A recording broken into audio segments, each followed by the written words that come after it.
Humairah hargai suami yang sebaik Budin. Sebab bila kita dah hilang, menyesal pun tak guna.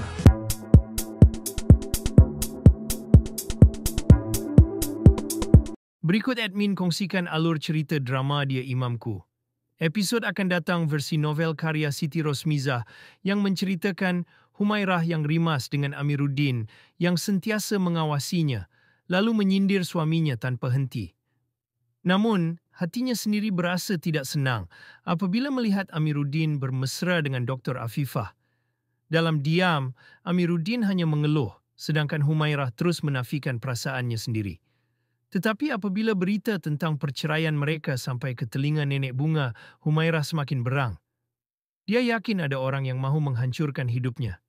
Namun, kenapa hatinya masih terasa sakit setiap kali membayangkan Amiruddin dengan wanita lain? Amiruddin menghentikan keretanya di hadapan bangunan syarikat. Dia segera keluar dan membukakan pintu untuk Humairah yang melangkah keluar dengan wajah masam. Sejak dalam perjalanan tadi, wanita itu langsung tidak bersuara. Hatinya sakit dan rimas kerana Amiruddin sentiasa mengawasi pergerakannya. Amiruddin pula hanya diam, sudah masak benar dengan perangai istrinya.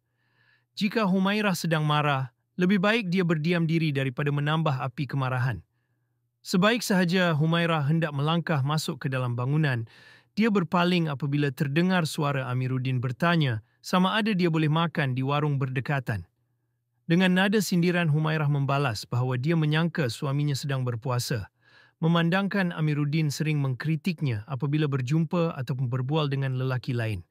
Kata-katanya semakin tajam apabila dia menyindir keadaan kewangan suaminya, yang dianggap miskin dan tidak mampu menanggung seorang isteri. Amiruddin tidak membalas, enggan mencetuskan pertengkaran. Namun, apabila dia mengekori langkah Humairah, wanita itu segera menegur dengan nada tajam, menyuruhnya pergi makan sahaja supaya tidak menyusahkannya jika jatuh sakit nanti. Amiruddin dengan tenang menjawab bahawa jika dia sakit, dia tidak akan menyusahkan Humairah. Namun, Humairah semakin menyindir dengan menyebut nama Dr. Afifah, seolah-olah Amiruddin boleh berpura-pura sakit hanya untuk mendekati wanita itu. Amiruddin akhirnya berlalu pergi ke warung, tetapi baru sahaja dia hendak melangkah, seseorang menyapanya. Humairah menoleh dan melihat seorang wanita yang dikenali sebagai Dr. Afifah. Wajahnya serta-merta berubah, jelas menunjukkan rasa tidak senang. Afifah nampak teruja apabila mengetahui Amiruddin bekerja di syarikat itu sebagai pemandu. Perbualan mereka semakin mesra dan Afifah mengajaknya makan bersama di warung. Dia juga menawarkan untuk belanja Amiruddin, mengungkit insiden sebelum ini ketika lelaki itu enggan menerima bayaran darinya untuk mengganti tayar keretanya yang pancit. Humairah yang mendengar perbualan mereka semakin meluat. Dia berasa marah melihat kemesraan antara Amiruddin dan Afifah, meskipun pada masa yang sama, dia sendiri tidak mahu mengakui perasaannya terhadap suaminya.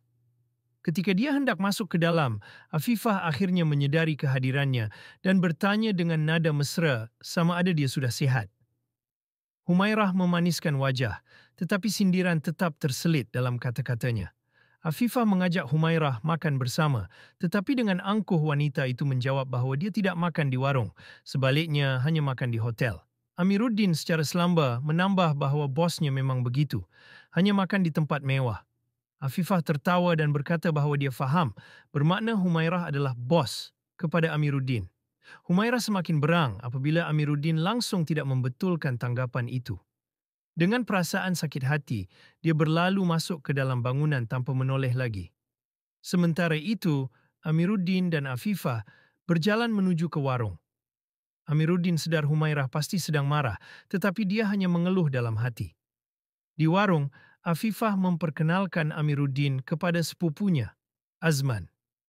Ternyata Azman adalah kawan lama Amiruddin di kampung, dan mereka berdua segera berbual mesra, mengenang zaman lalu. Ketika berbual, Azman secara berseloroh mengusik Amiruddin dan Afifah yang kelihatan akrab. Afifah pula dengan ceria memberitahu bahawa Amiruddin pernah menolongnya semasa kejadian tayar pancit. Semasa perbualan berlangsung, Azman sempat menyebut tentang Dahlia, bekas kekasih Amiruddin. Reaksi Afifah menunjukkan dia sedikit terkejut, seolah-olah dia ada perasaan terhadap Amiruddin. Mereka terus berbual tentang kehidupan masing-masing dan dalam perbualan itu, Azman mendedahkan bahawa dia akan bertunang minggu hadapan. Afifah pula bertanya sama ada adik Amiruddin sudah mempunyai kekasih. Amiruddin hanya tersenyum tanpa menjawab, sementara Azman memandangnya dengan tanda tanya. Afifah pula memuji bahawa adik Amiruddin cantik dan berandaian bahawa jika Azman belum bertunang, pasti dia akan terpikat. Azman yang keliru bertanya sejak bila Amiruddin mempunyai adik perempuan. Amiruddin tidak memberikan penjelasan dan Afifah mula menatapnya dengan penuh tanda tanya. Sementara itu, di dalam pejabat, Humairah tidak dapat fokus pada kerja. Entah kenapa, wajah Amiruddin dan Afifah yang bergelak ketawa di warung asyik terbayang di matanya. Dia cuba menepis perasaan itu, tetapi hatinya tetap berasa tidak tenang. Dia bertanya pada dirinya sendiri mengapa dia harus peduli sedangkan dia tidak mencintai lelaki itu. Ketika dia sedang melayan perasaan, telefonnya berdering. Panggilan itu daripada mamanya, Datin Orchid. Selepas menjawab panggilan, Humairah mendengar suara neneknya, Nenek Bunga. Dia terkejut apabila mengetahui bahawa neneknya telah pulang ke Kuala Lumpur bersama mamanya. Lebih mengejutkan, neneknya kembali kerana ingin mengetahui keadaan rumah tangga Humairah dan Amiruddin. Datin Orchid mula bertanya sama ada Humairah dan Amiruddin sedang bermasalah, tetapi Humairah menafikannya. Namun, apabila ibunya berkata bahawa Dahlia telah menyampaikan berita bahawa mereka ingin bercerai, Humairah semakin berang. Dia menganggap Dahlia sebagai seorang yang suka menabur fitnah dan ingin melihat kehidupannya hancur. Namun Datin Orchid tidak mahu berbicara tentang Dahlia. Dia lebih risau akan rumah tangga Humairah. Dia juga bertanya sama ada Humairah masih berhubung dengan Rafiq, bekas kekasihnya. Humairah menafikan bahawa hubungan mereka adalah lebih daripada urusan perniagaan, tetapi ibunya tidak mahu mengambil risiko. Mulai saat itu, Datin Orchid mengambil alih semua urusan perniagaan Humairah dengan syarikat Puan Sri. Dia tidak mahu ada fitnah yang menjejaskan perkahwinan anaknya. Dia juga menegaskan bahawa sebagai isteri, Humairah harus menjaga maruah Amiruddin. Humairah semakin sakit hati apabila ibunya menyebut tentang menjaga hati suami. Baginya, tiada sesiapa pun yang peduli tentang perasaannya sendiri.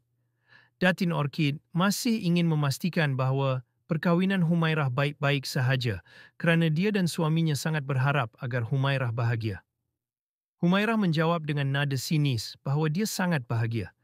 Sebelum menamatkan panggilan, ibunya berpesan supaya dia memberitahu neneknya bahawa rumah tangganya baik-baik sahaja. Ini kerana Nenek Bunga sangat marah apabila mendengar berita perceraian itu dan Datin Orchid takut Humairah akan dimarahi neneknya.